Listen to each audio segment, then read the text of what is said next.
Good morning, students. How are you? Let us start chapter 1, Geography, page number 10 and 11. Last paragraph C, forest soils. These soils are found in the hilly and mountain areas where sufficient rain, forest and available. The soil textures varies according to the mountains availables. Forest soil वो हैं जो पहाड़ी और हिली क्षेत्र से हिली क्षेत्र से रिलेटेड हैं. यहाँ पर सफिशेंट बारिश और सफिशेंट वंस फॉरेस्ट अवेलेबल है.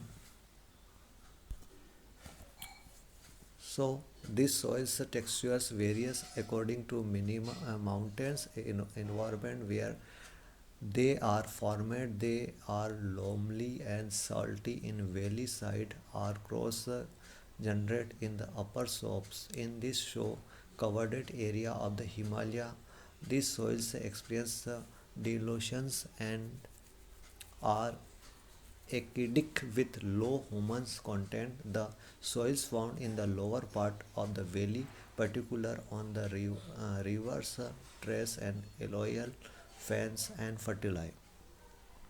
तो ये जो सॉइल हैं ये इसके हिसाब से पहाड़ी जो एनवायरनमेंट है उससे जनरेट है. यहाँ ये जो मिट्टी है ये लोमली और साल्टीज होती है. ये जो घाटी वाली जो एरिया है अपर स्लोप वाला, यहाँ ये जो उस हिमालय एरिया में कवर्डेड है, यहाँ पर उससे बनी हुई है से उस एरिया में आती है. और इस मिट्टी का जो ये जो ह्यूमन कंटेंट्स में बिल्कुल कम या नहीं के बराबर हैं. और इस सॉइल का जो अपर पार्ट है वो घाटी और पर्टिकुलर एरिया जो नदियों के द्वारा बहाया गया हुआ वेस्ट मटेरियल है और इसमें फर्टिलाइजर्स भी पाया जाता है.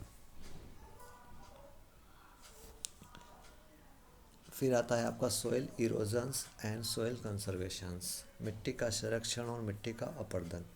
The denudations of the soil cover and subsequent washing down the described as a soil erosions. The process of soil formations and erosions go on the simultaneously, and generally there is a balance between two.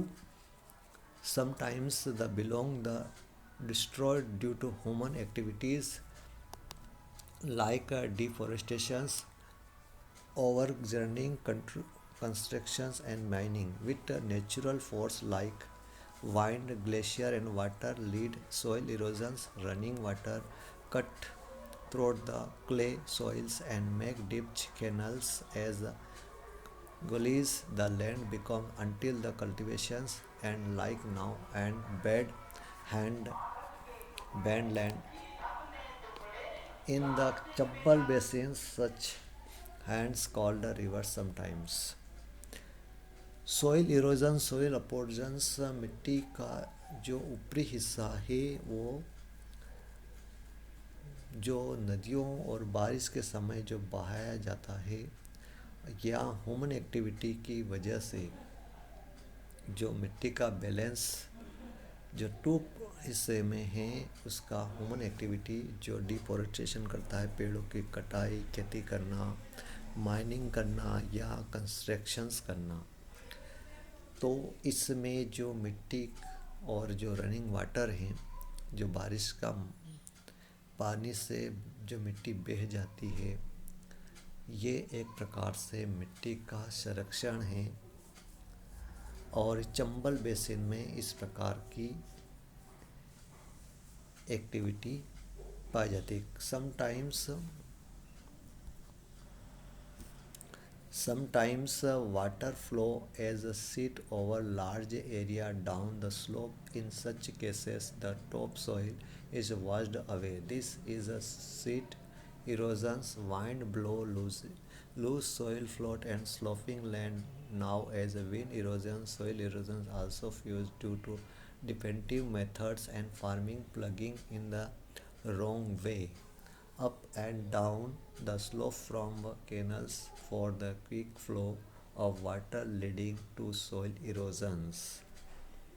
तो खास करके कुछ समय में ये जो नदियों द्वारा बहाया गया पानी, इसमें जो मिट्टी घुली हुई होती है, ये जब नदियाँ जब इनमें बारिश के समय में बाहर वगैरह जब आती हैं तो ये इनका जो पानी वगैरह फैलता है, तो उस स्थिति में ये मिट्टी वगैरह को अपने साथ में ले जाती है और अपने किनारों पर ये मिट्टी को फैला देती है। वहीं पर ये जो एक तो ये है, और दूसरा है जो हमारा प्लगिंग का सिस्टम है, हमारे जो एग्रीकल्चर का सिस्टम, वो भी थोड़ा सा रॉन्ग है।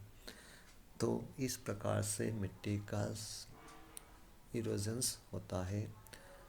Plugging along the counter lines can be declares flow water down the slope. This called the concrete plugging step can be cut out the slope, making terrace cultivation areas. The regions western and central Himalaya have the developed terrace farming. Large field can be divided into strip of grass are left to grow between the crops.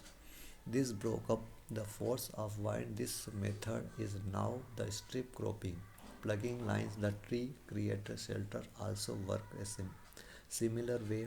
Row of such tree are the called shelter belt. This shelter belt have contributed significantly to subsidence, sand dunes, and the stabilizing the desert and western India. तो ये जो पहाड़ी area है, यहाँ पर लोग जो खेती करते हैं वो ब्लॉक स्तर पे करते हैं। जहाँ उन्हें ज़मीन मिल जाती है तो पहाड़ों को जो समतल भूमि जहाँ थोड़ा सा उन्हें लगता है, वहाँ पर वो स्लैब के हिसाब से स्टेप्स टू स्टेप खेती करते हैं, जिसको टेरेस मेथड के नाम से जाता है। और इस प्रकार की मेथड वेस्टर्न और सेंट्रल हिमालय एरिया में ही पाई जाती है। यहाँ पर लोग स्ट्रिप मास्क में और जो बीच में जो ज़मीन होती है वहाँ पर थोड़ी बहुत फसल वगैरह बोते हैं। और यहाँ पर जो विंड का जो फोर्स रहता है उस हिसाब से उस लोगों को लोग उस हिसाब से खेती वगैरह करते हैं। प्लगिंग्स को क्रिएट करते समय ये वर्क जो सिमिलर होता है, वो कच्चे पेड़ वगैरह जो छोटे बड़े पेड़ होते हैं उनको काट कर देते हैं। तो इससे भी यहाँ पर इरोजन्स होता है और इस प्रकार से मिट्टी का अपव्यय जो होता है उसको बचाया जा सकता है। इस प्रकार की स्थिति खास करके डेजर्ट और वेस्टर्न इंडिया में पाया जाता है। तो ये हमारा